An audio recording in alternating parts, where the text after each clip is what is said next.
السلام عليكم ورحمة الله وبركاته. يا هلا مرحبا حياكم الله جميعا مع أخوكم علي مقبلة لزراعة النخيل بفضل الله تبارك وتعالى. أنا النهاردة متواجد معكم على مساحة 2.5 فدان.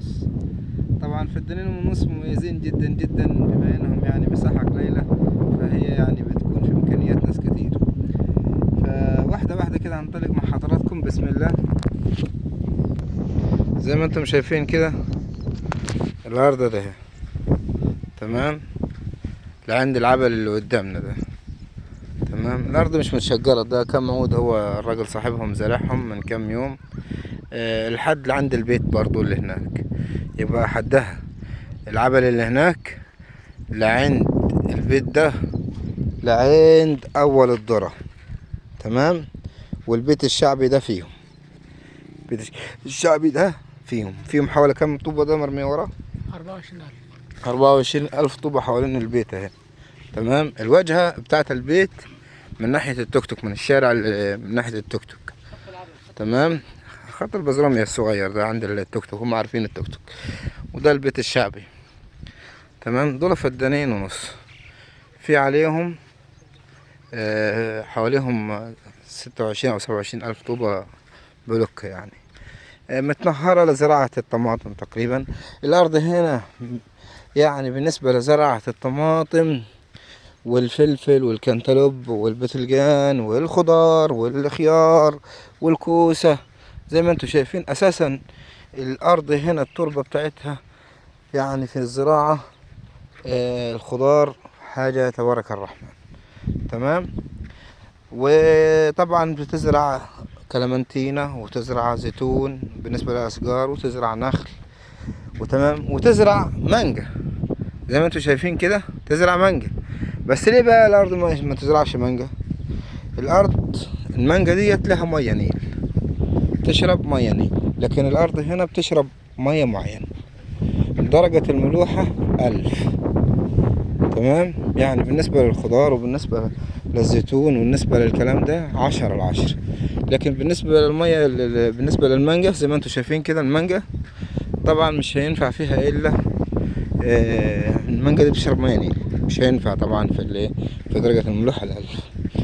ولكن تزرع هنا نخل، تزرع خضار زي ما انت بتزرع، تزرع شجر كلمنتينة زي كده اللي هو شجر صغير ده تمام، تزرع ذرة، تزرع يعني تزرع كل زراعات كتيرة جدا جدا.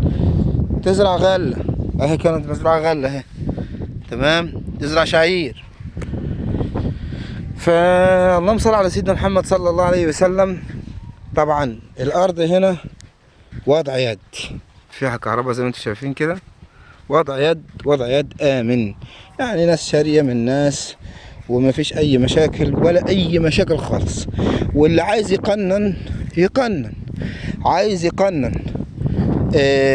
مثلا ب95,000 كاش ماشي، 115 الفدان قسط على 4 سنين برضو ماشي، مفيش اي مشاكل. او 95,000 وتكيش على طول وتملك، مفيش اي مشاكل. جار منك هنا مملك، هنا كده مملك.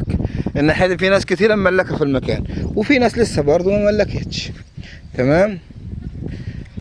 دي اهي بتشرب غمر زي ما انتم شايفين، وبتشرب خراطيم. وادي المكان الايه المعين اهي تمام. ارض 10/10، ارض بسم الله ما شاء الله. طيب بالنسبة للسعر النهائي 85 850 الفدان تمام يا جماعة، 850. طيب المساحة الإجمالية للمكان 2.5 فدان إلا رات برضو، يعني حسب الايه النصف الزيادة. طب احنا هنا فين؟ محافظة الإسماعيلية، طريق إسماعيلية الصالحية. يعني أنا بيني وبين الكيلو 11 7 كيلو، وبيني وبين الصالحية 5 كيلو، وبيني وبين الإقليمي بتاع 2 كيلو، وبيني وبين الشارع الإسماعيلية الصالحية حوالي 100 متر. يعني الشارع الإسماعيلية الصالحية اللي هو الشارع الكبير الرايح جاي إسماعيلية الصالحية الفردان، شارع كبير جدا جدا رابط بين الصالحية واسماعيلية، بينه وبينه 100 متر. المنطقة مليانة بالسكان، وطبعا المدرسة جنبي مني على بعد 2 كيلو، المدرسة التانية على بعد 5 كيلو من هنا. تمام. الخدمات على الشارع، محلات، ورش، كله بسم الله ان شاء الله في المكان. للتواصل ان شاء الله 010 26 85 89. وفي رعاية الله، والسلام عليكم ورحمة الله وبركاته.